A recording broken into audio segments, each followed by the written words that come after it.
अजित भगवान कदम, राहणार कोकण. तुम्ही हे जो ज्यूस घेतलं होतं ते कशासाठी घेतलं होतं? हे पोट साफ होत नव्हतं मला. बर. ते घेतल्यापासून पोट वगैरे पूर्ण साफ होते. हां.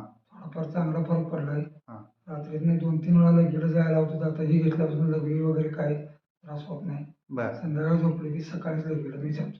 बरं बरं. आणि जेवण वगैरे चाललंय व्यवस्थित? जेवण वगैरे फुल जाते. एनर्जेटिक वाटत आहे का जरा म्हणजे? साधारण एनर्जीचा फरक पडलाय. हां. पण अजून मी आता पहिल्यांदा घेतल्यामुळे अजून आता हे अजून 1 महिना व्हायचा आहे. घेऊन किती दिवस झालं? घेऊन 22-23 दिवस झाले असतील. बरं बरं. तुम्हाला चांगलं वाटतंय का मग हे? होय, चांगलं वाटतं. बरं बरं बरं बरं.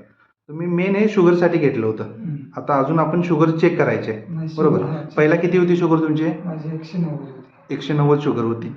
आपण हे आता 20-25 दिवस झाला आपण हे घ्यायला लागलो, बरोबर? आता 1-2 दिवसात तुमचं हे औषध संपते आणि तुम्ही शुगर चेक करणार आहे. पण तुम्हाला आता रेग्युलर जसं शुगर वाढल्यानंतर जो तुम्हाला त्रास होत होता, तुम्हाला काय वाटते आता शुगर कमी झाल्या का काय? कमी झाली असणारच आहे, कारण ते जाणवतेच ना आपल्याला. बरोबर, जाणवतं. मला शुगर जेव्हा वाढतो तेव्हा रात्री